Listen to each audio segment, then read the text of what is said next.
Buongiornissimo, una diretta timpolata, come dicono qui a Palermo, a timpolata d'improvviso, senza преавизо.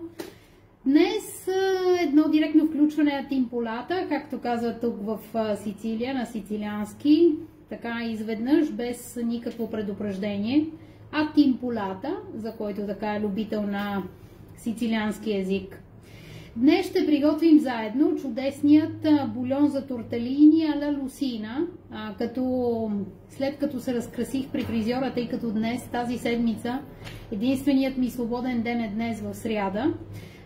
Реших, след като се разкрасих при моят чудесен фризьор Франческо, да сготвим заедно този невероятно вкусен бульон. В канала YouTube на Una Bulgara Palermo вече има видео, но все пак за по-новите последователи на страницата ще го приготвим заедно.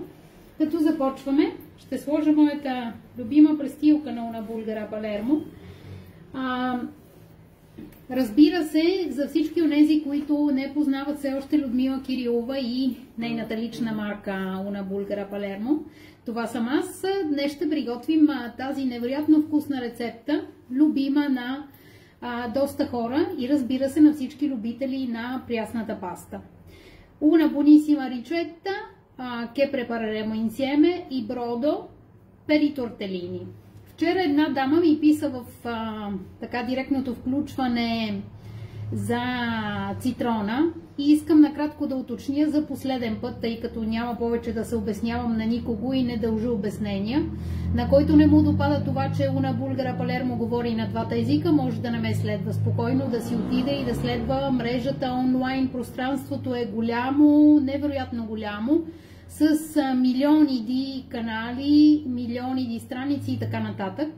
Una Bulgara Palermo говори на двата езика, тъй като страницата е направена в Италия. Страницата е създадена тук. Аз живея в Палермо от 23 години. Последователите на Una Bulgara Palermo не са само българи, както пише дамата. Те са и италианци, и сицилианци. Имам дори и последователи от Америка и от Великобритания. Така че говори на двата езика поради тази причина. Винаги превеждам, говорейки на български, превеждам на италиански или обратното. Така че на който не допада така варианта, за това, че ме чува да говоря на италиански, voilà, siete liberi di andare via. Спокойно можете да отидете и да следвате някой друг. Detto questo, fatta questa piccolissima premessa, правейки това кратко уточнение, започваме с нашата рецепта. Naturalmente farò una brevissima traduzione. Ho precisato perché una signora bulgara ieri mi ha scritto chiedendomi come mai parlo anche in italiano, visto che i bulgari non capiscono l'italiano. Solo che ho precisato per ultima volta che la pagina di Una Bulgara Palermo è stata creata in Italia. Io abito da 23 anni a Palermo, ho tantissimi followers anche italiani e anche delle altre parti del mondo che parlano italiano e naturalmente traduco sempre per essere qualsiasi contenuto della pagina di Una Bulgara Palermo essere comprensibile per entrambi bulgari e italiani. Oggi prepareremo questa buonissima ricetta, il brodo per i tortellini, e adesso andremo facendola insieme. Какво ще ви бъде необходимо? Включваме най-вече котлона, защото загряваме. Използваме екстра вържин зехтин от провинцията на Трапани, култивар или сорт Бянко Лилла. Разказвам за него, тъй като това е моят любим сорт, който ние използваме в къщи. Приготвила съм, разбира се, вече измити един морков. Това са проблемите на директното включване, когато телефона падна. Един морков, тъй като не го бях застопорила на стабилизатора. Не бях сложила автоматично блокажа. Окей. Един морков, който ще сложим директно целия. Аз лично го правя така. Има който му допада да бъде евентуално нарязан на парчета. Няколко стръкчета от кервис, като в този случай те ще останат цели. Този тук, който е централната част или централното ядро на кервиза, ще махна долната част и го слагам вътре. Картофа,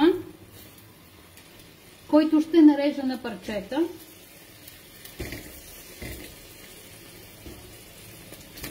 И разбира се, така основните компоненти за този чудесен бульон. Едно парче е пилешко месо, виждате, което е така задната част на фенера. Вие можете обаче да изберете кое е така вашето любимо месо. И едно парче телешко месо, което сега ще хвана с пинцетите. Ето го. Телешко месо от бутче. Така ме посъветва моят месар, тъй като аз винаги му се доверявам. Когато отида при него, той ме пита: госпожо Кирилова, какво ще приготвяте? Аз му казвам и в зависимост от това какво ще приготвя, той ми дава необходимото месо. В този случай ще ги задушим около 5 минути по този начин, след което ще добавим към 1 литър вода. Лично аз използвам съвсем малко подправки, тъй като обичам натуралният аромат на месото. Ще подсолим в края на приготвянето, тъй като при така 1 час, час и половина ще остане на котлона да ври на бавен огън. Ако подсолим сега, ще стане доста солен. Днес отидох след фризьора в известният пастифичо в Палермо. Така наречените лаборатории, които приготвят прясна паста, се наричат пастифичо. Паста фичо, ho fatto la pasta pastificio, където се приготвя прясна паста. В този случай, ето това са нашите тортелини, които по-късно, когато бульонът стане готов, ще сложим да се сварят вътре. Можете да добавите по вашия избор, ще взема водата.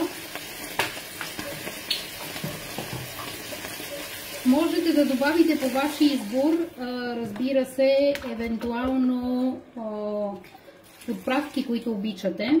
Съпругът ми обича много черен пипер, аз обаче обикновено го добавям при сервирането на бульона на масата. Можете евентуално, в зависимост от така ароматите, да добавите индийско орехче или някоя друга подправка. 4 чаши вода, които са приблизително 1 литър, в зависимост, разбира се, от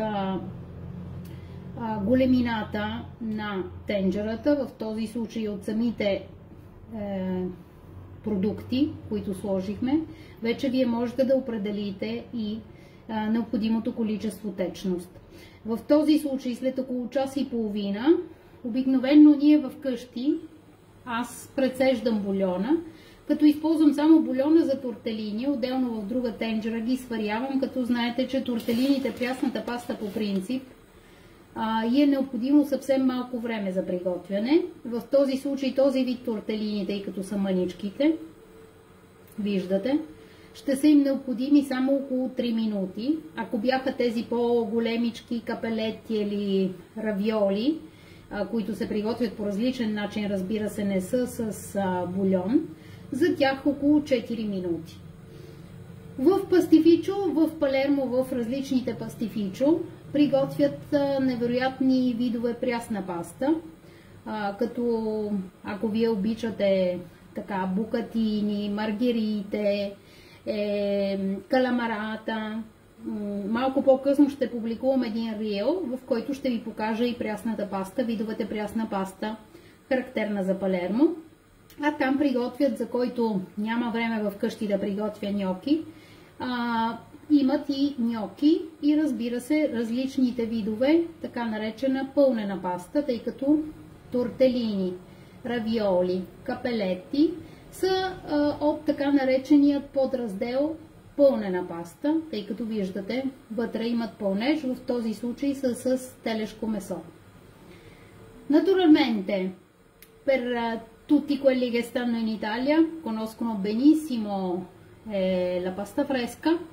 Oggi io sono stata da Pastuovo, uno dei per me più buoni pastifici di Palermo. Naturalmente ho preso questi tortellini che possiamo preparare, in questo caso abbiamo visto insieme come preparare il brodo per i tortellini. Nel mio caso questa è la mia ricetta personale perché ogni famiglia ha la sua. Io faccio il brodo di solito misto, bollito, cioè vitello e anche pollo, pezzettino di pollo e vitello, con naturalmente una patata, la carota e il sedano. Здравей, Петър, здравей!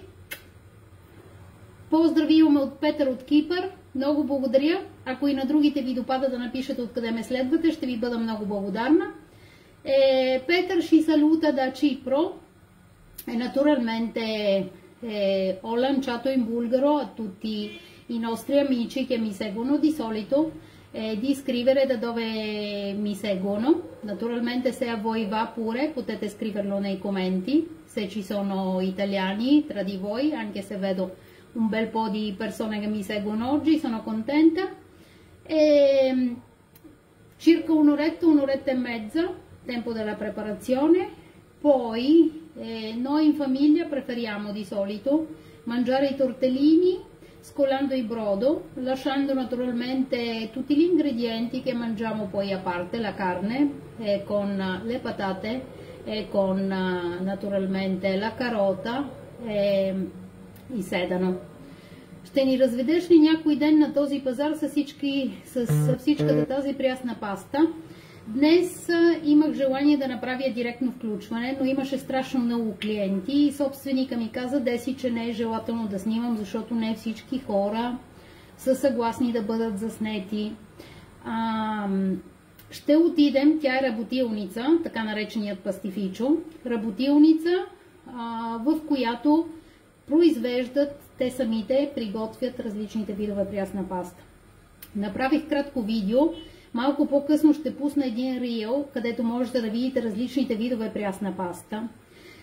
Ще говоря с него, живот и здраве, ако успея преди Великден, да отида една сутрин рано, може би при отварянето, те отварят обикновено към 9-9:30. И ако ми разрешат, евентуално бих направила директно включване, когато няма много клиенти, тъй като днес имаше опашка, бяха с номерца. И аз в тези случаи избягвам, тъй като в миналото ми се е случвало да ме питат, ама вие защо вика ни заснемате и така нататък. Така че ще стане, надявам се скоро, в зависимост, разбира се, от моите професионални ангажименти, които сега с началото на пролетта се увеличават всеки ден все повече и повече. Днес в Палермо температурата е 19 градуса, невероятно слънчев и приятен ден е. Надявам се и при вас да е така. Dopo il tempo di preparazione potremo preparare il nostro buonissimo brodo con i tortellini, primo piatto, super buono. За всички, които обичат силният аромат на пармиджано, един от моите секрети или едната от моите тайни на Una Bulgara Palermo, винаги, когато си купувам цели парчета пармиджана от супермаркета, оставям коричките, за които скоро ще ви разкажа как могат да се използват в кухнята. В този случай, след като месото се свари, ще сложа 2 корички, които ще овкусят по този начин бульона с аромат на пармиджано. Като разбира се, това може да бъде направено само от всички любители на пармиджано, тъй като знам, че има доста хора, които не обичат кашкавали и сирена, някои имат проблеми с интолерантност към лактозата. Това няма да бъде възможно, но за всички онези, които като моето семейство обожават пармиджано, можете да добавите, след като месото се свари, няколко корички от пармиджано. Привет от Стрелчан! Поздрави, Стрелча! Бях на гости там, имам приятелка Надя, преди 2 години. Бях в един хотел за няколко дни. Поздрави на Стрелча, невероятен град. Едната от приятелките ми българки, която живее в Палермо, е родом от Стрелча. Тя е професор в университета тук. Така че за мен е много приятно, когато прочета Стрелча. Чудесно градче. в което ще се върна живота и здраве, когато ми е възможно и с дъщеря ми, тъй като тя стрелча не я познава все още. Много ти благодаря, че ме поздрави. Казва Анна, хубав ден и добър апетит. Аз много обичам паста, така че моля хъпни и заради мен. Можем да направим в бъдеще, евентуално един Cooking Club и в България, курс по италианска паста. Имам го така като една от идеите. Може би ще стане рано или късно. Така че ще го направим и специално за теб, Анна, ще има специална порция, щом обичаш паста. Веселка ни поздравява от Пловдив. Поздрави на Пловдив, поздрави на София. Деси ни написа, че около 10 градуса и превалява. Съжалявам за което, Деси, но водата е нещо необходимо, тъй като в Сицилия, ако продължи да не вали, както сме в момента, ще имаме сериозни проблеми и може би режим на водата в някои части. Така че е по-добре да вали и, разбира се, сезоните да преминават по своят нормален начин. Qui è iniziato a bollire, adesso copriremo la pentola, lasceremo almeno un'ora e un quarto, se abbiamo tempo, e voilà, il nostro piatto tortellini in brodo sarà pronto per pranzo. Прекрасен ден на всички, до скоро от Палермо и приятен обяд, на който ще обядвате първа като нас. А престисимо!